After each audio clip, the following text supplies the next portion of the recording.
give you all a fit tip that you can use to apply to your workouts. Today I wanted to talk about line of pull, and what line of pull means is where's the resistance coming from when you're doing your exercise. Now if you're on a machine or you're using tubing, the resistance obviously comes from the pulling of the tubing or from the machine itself. Now for those of you that if you're using free weights or just your own body weight, line of pull is always going to be straight down because you're always going to be pushing against gravity. Does that make sense? So right here, your gravity is pushing you down, and then the line of pull, you're pushing against the line of pull as you stand on up, and that's kind of how a squat works.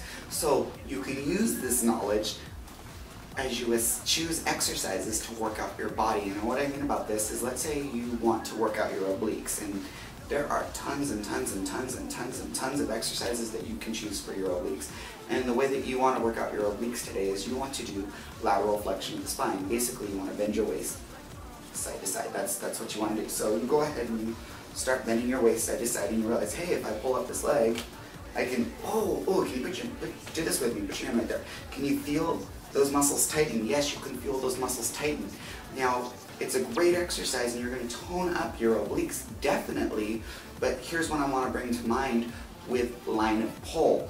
Right here, as you're doing that crunch, line of pull is pushing down on the shoulder. So line of pull, it's actually assisting you on the exercise instead of resisting you. It's actually assisting you, so that's not good.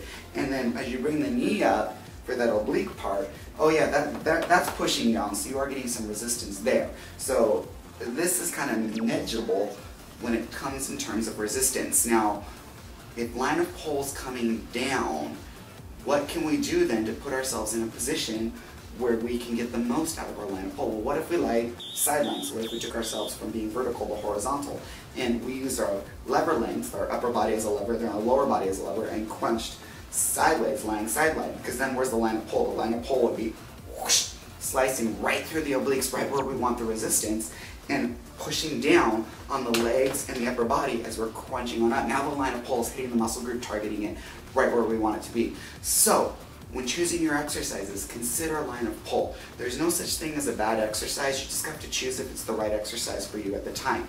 If you had a tube or something that you were pulling down as you were doing this, imagine a tube, you can get extra resistance, and then gravity would no longer be assisting you, but you'd have a tubing resisting you. So does that make sense when it comes to line of pull? Think about where is the resistance coming from, and how do I push against that when you want to work your muscle groups. Thanks.